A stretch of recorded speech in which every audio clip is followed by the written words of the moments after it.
Look at that. Oh, this is real. Sophomore. Lights, camera, not a stitch of makeup on. Hi guys, what are you doing here? Let's get this started. We'll start with you getting off my dress, bitch. Is it rolling? I could also stand on it. Oh, I love it.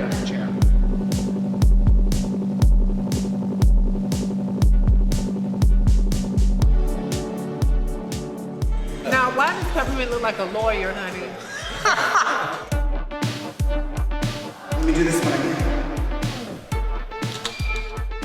Today we are here bringing so many of the trans trailblazers from RuPaul's Drag Race to the heart of New York City, to the Morgan Library. The Morgan McMichaels Library. We're doing a photo shoot, interviews, and artistry all about our trans little lives for October, which is LGBTQ History Month. And we're being shot by the fabulous Eric Carter. Seduce me just a little bit? Yeah.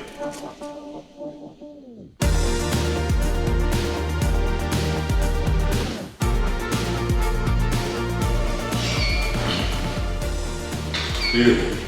Being around my trans brothers and sisters is definitely chaotic. There's been a lot of laughs in the dressing room today and a lot of tea spilt. I feel like we're all spiritually connected within the sense that we have somehow found our trans identities through the art form of drag.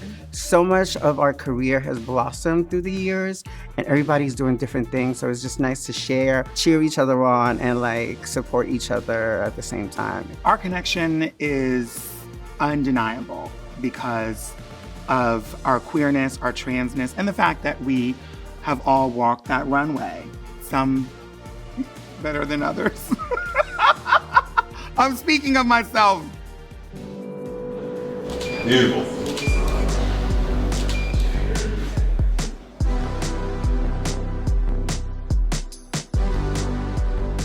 Ever since I saw RuPaul's Drag Race on television, I knew like the second it came on TV that I had to be a part of the legacy.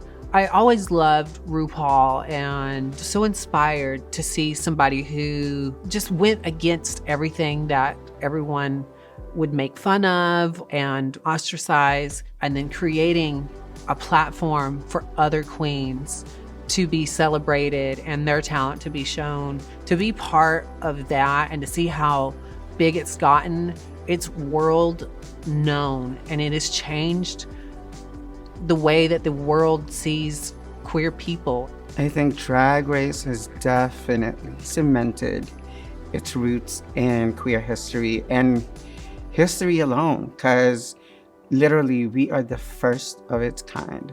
There has never been a show like RuPaul's Drag Race. Oh, Drag Race is queer history. It's literally a mainstream protest against societal norms, and it's just getting pushed further and further and further. And I mean, it's crazy to think now that like straight people and cis people are eating it, they're digesting it. Like, it's just, I know more straight people who know more about Drag Race than I do. And I'm just like, I love it. Not to say that I'm not a straight woman, because I am. There it is.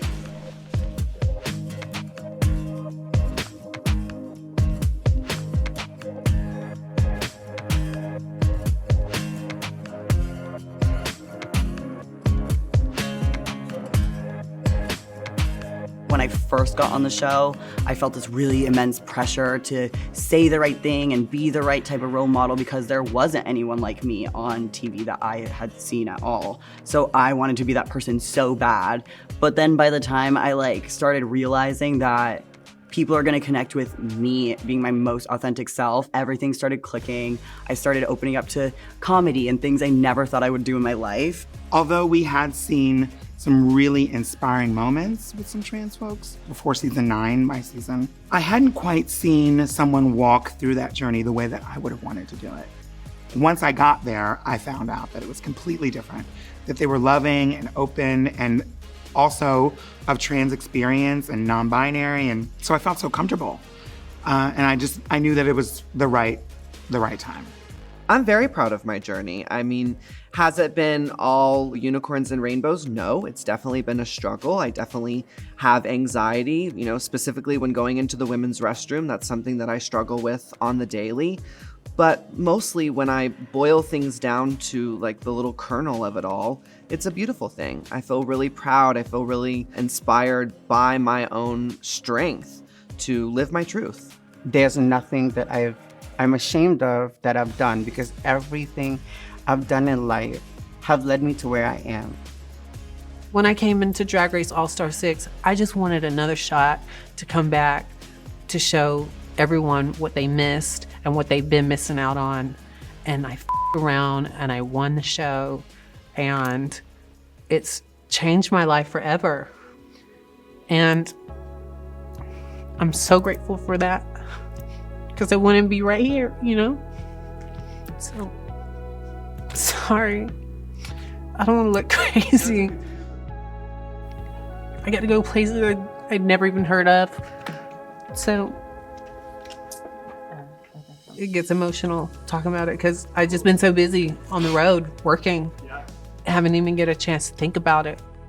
I remember when I initially did season 2, I already knew how I wanted to live my life. But at that time, there were no resources for it. To be able to walk through a door as yourself and then showcase, you know, what you got, nobody can take that away from you. I'm just so happy that I was able to make it as far as I did on the show and provide a little bit of conversation about trans identity. I'm proud of my showing. Top 2 ain't bad. Hey, it's pretty good. They say if you get top 2, you're really the winner. I don't know. I've said that. I don't know who said that. I said it. No matter what I do, I still look like a slut.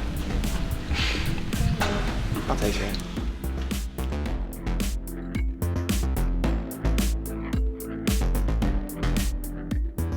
Season 14 had 5 trans girls on it.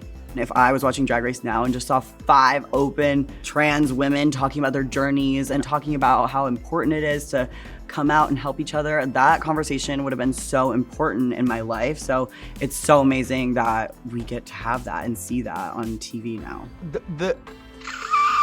That's how I feel. It was inspiring, it was emotional, and it felt right. You know, I mean, Drag Race is cutting edge for so many reasons. And the world of film and television is changing. The world is changing. With everything going on in the world with trans rights, I feel like it was kind of kismet. It kind of shows that there is this big intersection of being trans and doing drag that a lot of people don't really talk about. Having the visibility of seeing like these women dress up in drag as well kind of shows you that drag doesn't really have a gender or anybody could do it. Most people at some point, maybe not out loud or to their friends or whatever, they question gender. I think it's amazing that we're showing so many different types of the trans experience and that it's not one thing. It's definitely not one thing. And I think that's so important, especially right now. But I am ready for a day and age where it's not even brought up.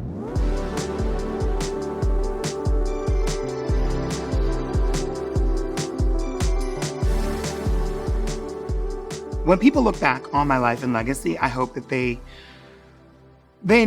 know I tried.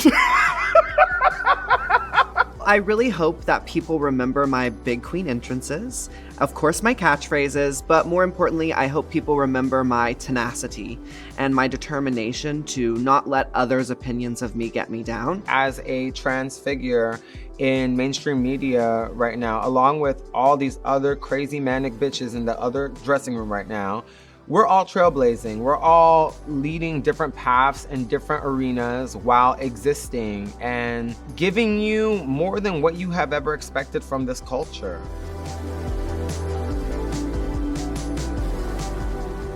It's really the same thing that RuPaul says every day. Like, if you can't love yourself, how can you love someone else? And it's so true.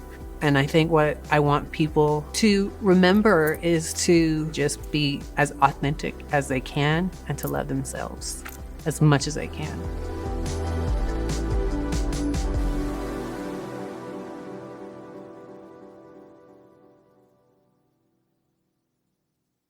Hey, it's Michelle Visage. Do you want gay shit? Check out RuPaul's Drag Race YouTube channel and hit subscribe.